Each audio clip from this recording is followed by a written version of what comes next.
Welcome to Blizzard Fire. We hope this video helps fire up your solution. In this video, I will show how to replace the air filter in a Lexus NX200T. Start by parking on level ground and turning the car off. Open the passenger door and remove the glove box by releasing the stops. Locate the cabin air filter access cover behind the glove box.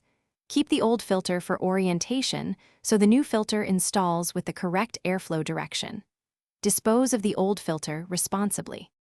Collect the filter and tools before you begin so the job stays quick and tidy.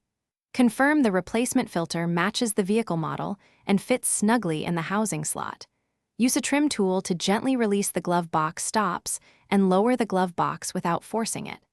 Inspect the filter housing for leaves or debris and brush it clean. Keep parts organized so reassembly is straightforward and stress-free. Begin by lowering the glove box and exposing the filter access cover behind it. Unsnap the cover and slide the old filter straight out, noting the arrow that shows airflow direction. Fit the new filter with the arrow pointing toward the HVAC blower, then replace the cover and snap it securely. Lift and reattach the glove box stops, test the vents for airflow, and enjoy cleaner cabin air with minimal effort and time. Thanks for watching. If you found this helpful, don't forget to like and subscribe.